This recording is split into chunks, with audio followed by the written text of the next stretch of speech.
Video like जरूर कर लीजिए और ऐसे वीडियो लगातार फ्री में पाने के लिए चैनल को तुरंत सब्सक्राइब कर लीजिए और बेल आइकन को जरूर टैप कर लीजिए ताकि आगे भी सारे वीडियो आपको मिलते रहे। यूट्यूब में फॉलो करते हैं तो प्लीज ये वाला फ्री टेलीग्राम चैनल जरूर ज्वाइन कर लीजिएगा। सारे नोटिफिकेशन सारे अपडेट यहीं पे आते हैं, ध्यान रखिए।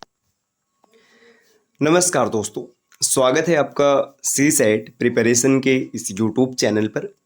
साथियों, आज की इस वीडियो में हम लोग यूपी पीसीएस प्री 2025 के लिए रीजनिंग के एक महत्वपूर्ण क्लास का डिस्कशन करेंगे, जिसमें काउंटिंग ऑफ फिगर के डे 2 को देखेंगे। तो चलिए साथियों, शुरू करते हैं आज के इस इंटरेस्टिंग क्लास को। इससे पहले आपको बता दें दोस्तों, अगर आप यूपी पीसीएस प्री के कंप्लीट सी सेट को फ्री में तैयार करना चाहते हैं तो चैनल को सब्सक्राइब करके रखिएगा। ये जो क्लासेस हम लोग करेंगे ना, रीजनिंग की हो, मैथ्स की हो, हिंदी की हो या फिर इंग्लिश की हो, ये सभी प्रकार के प्रतियोगी परीक्षाओं के लिए समान रूप से उपयोगी है। जैसे रीजनिंग की जो सीरीज अभी चल रही है, चाहे लेखपाल का एग्ज़ाम हो, लोअर पीसीएस का एग्ज़ाम हो, यूपीएसआई का एग्ज़ाम हो, सभी प्रतियोगी परीक्षाओं में यहाँ से प्रश्न देखने के लिए मिलेंगे। तो चलिए अब बढ़ते हैं आगे अपनी क्लास पर। हाँ, इससे पहले एक ज़रूरी सूचना और भी है कि अगर आप यूपी पीसीएस प्री 2025 का एग्ज़ाम देने वाले हैं तो अब एग्ज़ाम में मुश्किल से 29-30 दिन का समय बचा हुआ है। देखिए, अंतिम समय के लिए आपको क्या करना चाहिए, आपको स्टडी फॉर सिविल सर्विसेज के मेंटरशिप बैच को ज़रूर फॉलो करना चाहिए, क्योंकि मेंटरशिप बैच में जो टारगेट्स आपको बताए जाएंगे, अगर आप उन्हें डेली का डेली डन करेंगे तो 100% आप प्री एग्ज़ाम क्वालिफाई कर पाएंगे, आपको कोई भी दिक्कत नहीं बनेगी। तो ज्वाइन करने के लिए आपको क्या करना है, बस प्ले स्टोर से ज्ञान सर एजुकेशन एप्लीकेशन इंस्टॉल करना है। वहाँ पर मेंटरशिप बैच मिल जाएगा, आप उसको ज्वाइन कर लीजिएगा। बाकी चीज़ें धीरे धीरे अपने आप सही हो जाएंगी। चलिए अब बढ़ते हैं अपनी क्लास पर। देखिए, कल की क्लास में या इससे पहले की जो क्लास थी, हम लोगों ने बेसिक चीज़ों को समझ रखा था। आपने उसे नहीं देखा है तो आप प्लेलिस्ट में जाकर ज़रूर देखिएगा। जैसे इस आकृति में आपको बताना है कुल त्रिभुजों की संख्या, तो इसका बेसिक सा अप्रोच क्या है। सबसे पहले आप इस बेस को पकड़िए, आपको बताया गया था एक एक बेस को निकालना है। इस बेस को पकड़ेंगे, यहाँ पर देखिए कितने खंडों में त्रिभुज बटा है, 1 2 3 4, 4 खंड है कुल। तो जब 4 खंड है तो यहाँ पर लिखेंगे 1 + 2 + 3 और +4, इसको जोड़ेंगे तो यहाँ तक 10 त्रिभुज मिलेगा। इसके बाद इस दूसरे बेस को देखिएगा, यहाँ पर देखिए 1 2 3, 3 खंड है, अगर आप इसको जोड़ेंगे तो 6 मिलेगा। ठीक, और इसके बाद ऊपर भी देखिए यहाँ पर 4 खंड है, तो 1 2 3 4, 4 मिलेगा। तो 10 इस बेस पर है, 6 इस बेस पर है और 10 इस बेस पर है। 10 10 20 और 6 26। तो इस आकृति में कुल 26 त्रिभुज है। इसमें अभी स्टार्ट है तो हम लोग ऑप्शन नहीं रख रहे हैं, हम लोग बेसिक तरीके से चीज़ों को सॉल्व कर रहे हैं। तो अगर इसका ऑप्शन दिया रहता तो 26 ऑप्शन सही होता, आप उसे टिक करके आगे बढ़ते। अगले स्लाइड पर आते हैं। देखिए, अब इस आकृति में आपको बताना है कुल कितने त्रिभुज हैं। तो इसका बेसिक सा तरीका है, आप चाहे तो डायरेक्ट भी याद रखिए या फिर आप एक एक करके भी देख सकते हैं। ऐसी आकृति जब भी मिलेगी, कुल त्रिभुजों की संख्या होती है 16। आप सीधा सीधा याद रखिए कि अगर एक त्रिभुज बनाओ और त्रिभुज की मध्यिकाएं त्रिभुज को 6 भागों में विभाजित करें तो कुल त्रिभुजों की संख्या है 16। अच्छा, एक एक करके अगर निकालना हो तो कैसे निकालेंगे। देखिए, सबसे पहले आप इस सेगमेंट को देखिए, ये जो नीले कलर से यहाँ पर दिख रहा है, अगर आप इसको देखेंगे तो इसमें कुल 3 त्रिभुज, एक बड़ा वाला और बीच में ये जो एक लाइन है, तो एक ये छोटा और एक ये छोटा, 3 हो गया। इसी तरीके से 3 त्रिभुज यहाँ पर भी मिलेगा। 3 और 3 कितने हो गए, 6 हो गए। देखिए 3 यहाँ पर भी है, 3 और 3 6 हो गया।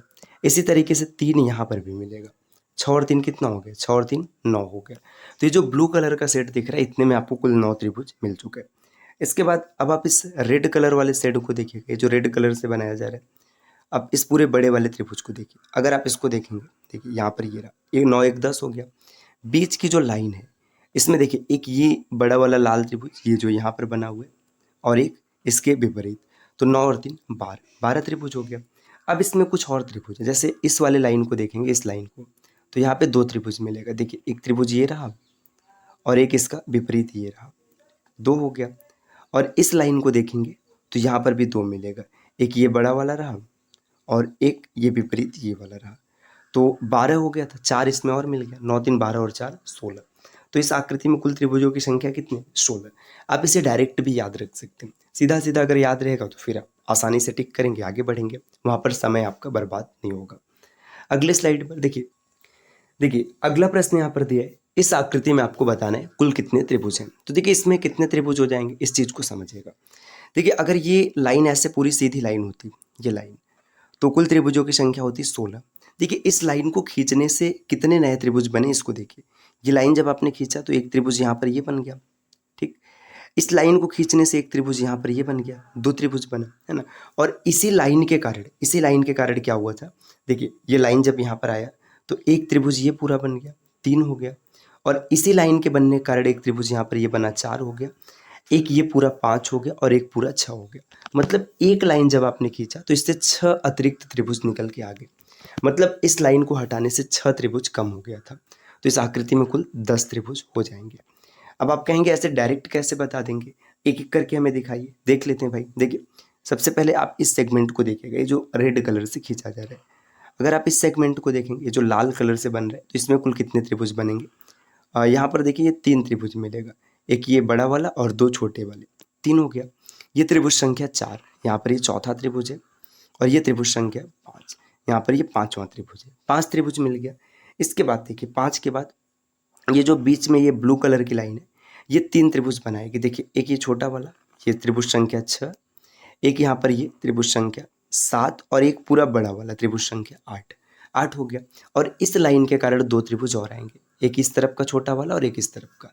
तो 8 और 2 10, इसमें कुल 10 त्रिभुज है, आप डायरेक्ट याद रख सकते हैं। अगले स्लाइड पर आते हैं। देखिए अब इस आकृति में आपको बताना है कुल कितने त्रिभुज है। बड़ा बेसिक सा कॉन्सेप्ट है। आप सबसे पहले क्या कीजिए, ये देखिए इसको 2 पार्ट्स में डिवाइड कीजिए, डिवाइड हो गया। अब आप एक तरफ का देखिएगा, जैसे इस तरफ की बात करें, आप इस तरफ देखिए कितने त्रिभुज है। अगर आप यहाँ पर देखेंगे तो आपको कितने त्रिभुज मिलेंगे। देखिए एक त्रिभुज ये छोटा वाला रहा, ये त्रिभुज, ठीक। दूसरा ये बड़ा वाला रहा, 2 हो गया। और तीसरा ये वाला त्रिभुज रहा, देखिए यहाँ पर ये जो बना हुआ है, ये 3, ठीक। 3 त्रिभुज यहाँ पर मिल गया, ठीक, 3 हो गया। अब 3 अगर यहाँ पर है तो इसकी सिमेट्री ये है, तो 3 यहाँ पर भी हो जाएगा, 3 और 3 6 हो गया। अब दोनों को एक साथ मिक्स कीजिए, दोनों को एक साथ मिक्स करेंगे, देखिए ये कितना हो गया, त्रिभुज संख्या 7। और इसके बाद देखिए ऊपर है त्रिभुज संख्या 8। तो कुल कितने त्रिभुज है, 8 है। तो इसका सही उत्तर होगा 8, ठीक। इसका एक बेसिक सा तरीका भी आप समझ सकते हैं। देखिए जैसे यहाँ पे 2 लेयर दिख रहा है ना, तो 2 लिखेंगे और गुणे 2 और 2 4, ये 4 दूना 8 हो गया। अगर जैसे ये 3 लेयर होता तो 3 बचे 15, इस तरीके से भी आप समझ सकते हैं। जैसे यही चीज़ मैं आपको एक अलग आकृति से दिखा देता हूँ ताकि आप चीज़ों को थोड़ा बेहतर समझ पाएँ। जैसे मान के चलिए यहाँ पर हम लोग सेम ऐसी आकृति बनाते हैं, ये ग्रीन कलर से ही सही। देखिए यहाँ पर ये आकृति देखिए, ये जो बना हुआ था, रुकिए यहाँ पर इसको थोड़ा सही करते हैं ताकि आकृति प्रॉपर बनाई जा सके। देखिए मान लीजिए ये यहाँ से, ठीक, ये सेट हो गया लगभग, में मान के चलिएगा कि सही आकृति, ठीक। ये ऐसे बन गया, ठीक, ये 3 बन गया। और यहाँ पर बीच में एक ये लकीर ऐसे खींच लिया जाए, ये इसको पूरा मैच मानिएगा, ठीक, ये रहा। देखिए अब जैसे इसमें बताना होता तो 3 लेयर है ना, 1 2 3, आप अलग अलग करके मत देखो, 3 लिखो और 3 में क्या कीजिए, 2 का गुणा कराइए। जैसे आप लिखेंगे सीधा 3 और गुणे 3 और 2 5, तो इसमें 15 आएगा। तो एक एक करके भी आप निकाल लेंगे तो 15 आएगा, बाकी ऐसे भी देख सकते हैं। देखिए एक एक करके देखने का तात्पर्य क्या है, सबसे पहले आप इस वाले सेगमेंट को देखिए जो ग्रीन कलर से दिख रहा है।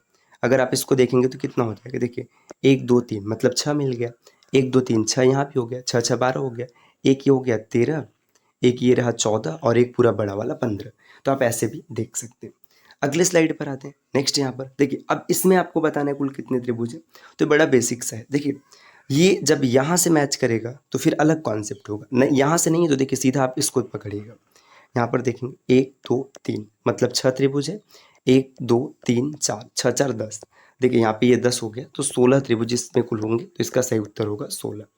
अगले स्लाइड पर आते हैं। नेक्स्ट देखिए इस आकृति में कितने त्रिभुज हैं, तो इसका भी कॉन्सेप्ट बड़ा यूनिक है। सबसे पहले आप इस बेस को पकड़िए, इस बेस को पकड़ेंगे तो 1 2 3 4 5 6 7। तरीका बड़ा सिंपल सा, n ब्रैकेट में n+1/2, 7 1 8, 7 8 56 का आधा 28, यहाँ पे 28 हो गया, ठीक। इसके बाद देखिए इस आकृति को देखेंगे तो 1 2 3 4 5, 30 का आधा 15 हो गया। फिर इस आकृति को देखेंगे 1 2 3, ये 6 हो गया, और नीचे 1 देखेंगे तो यहाँ पर 1 है। तो देखिए 15 6 21 और 1 22, 22 और 28 50। इस आकृति में कुल 50 त्रिभुज है। ऑप्शन इसमें आता तो 50 को आप टिक कर दे। देखिए अभी त्रिभुज, ये जो त्रिभुज से त्रिभुज पूछा जाएगा वो कॉन्सेप्ट खत्म नहीं हुआ है, अभी और आगे मिक्स होकर आएगा। तो इसलिए अब थोड़ा सा हम लोग चतुर्भुज में त्रिभुज निकालने के लिए देखते हैं।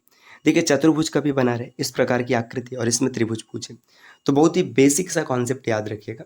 एक चतुर्भुज को जब कभी भी इस प्रकार विकर्णों द्वारा बांटा जाता है तो त्रिभुजों की कुल संख्या खंडों का 2 गुना होता है। जैसे ये 1 2 3 4, 4 खंड है ना, तो कुल त्रिभुज हो जाएगा 4 दूना 8।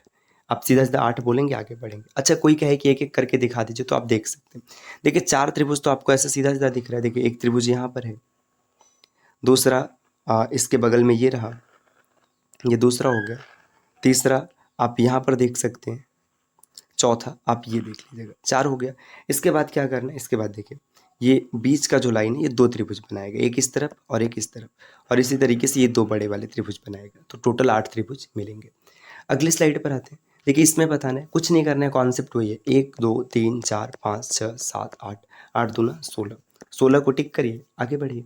नेक्स्ट अगला स्लाइड है। देखिए इसमें बताना है, कुछ नहीं करना है। सबसे पहले आप ये इसको देखिएगा, ये जो चतुर्भुज है, आप इसमें देखिएगा कितने त्रिभुज हैं, 1 2 3 4 5 6 7 8, 16 यहाँ पर मिला। ऐसे बाहर वाले को देखिएगा, 1 2 3 4 5 6 7 8, 16 यहाँ भी मिलेगा, 16 और 16 32, तो इसमें 32 त्रिभुज बनेंगे। अगले स्लाइड पर आएंगे। अब देखिए एक चीज़ ध्यान दीजिएगा, जब कभी भी ये विकर्ण ऐसे कॉर्नर पर मिला होता है तो 8 त्रिभुज होते हैं। अगर कॉर्नर पर ना मिलकर ऐसे बीच में मिल जाए तो इसमें त्रिभुजों की संख्या होती है 6।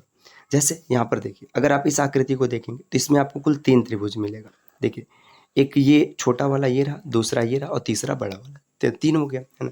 3 के बाद ये त्रिभुज संख्या 4 रहा। इसके बाद बीच में 2 त्रिभुज, देखिए यहाँ से देखेंगे तो ये 5वां और ये 6वां, तो कुल 6 त्रिभुज है। तो दोस्तों काउंटिंग ऑफ फिगर की ये डे 2 रही, जिसमें हम लोगों ने कुछ बेसिक प्रश्नों का डिस्कशन किया है। अभी हम लोग कॉन्सेप्ट सीख रहे हैं। कॉन्सेप्ट सीखने के बाद बेहतरीन प्रश्नों को भी देखेंगे जो पेपर में आए हुए हैं। तो उम्मीद है कि क्लास आपको पसंद आई होगी। इस प्रकार के वीडियोज़ को लगातार देखने के लिए आप चैनल को सब्सक्राइब कर सकते हैं। और यूपीपीसीएस प्री 2025 का एग्जाम दे रहे हैं तो मेंटरशिप बैच को फॉलो करना नहीं भूलना है साथियों। प्राइस मात्र 499 रुपये। करना क्या है, आपको प्ले स्टोर से ज्ञान सर एजुकेशन एप्लीकेशन इंस्टॉल करना है और इस कोर्स को आप ज्वाइन कर सकते हैं।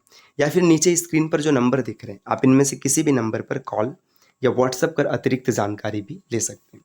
तो मिलते हैं अब आपसे नेक्स्ट वीडियो में कुछ नए और इंटरेस्टिंग इन्फॉर्मेशन के साथ। तब तक के लिए नमस्कार।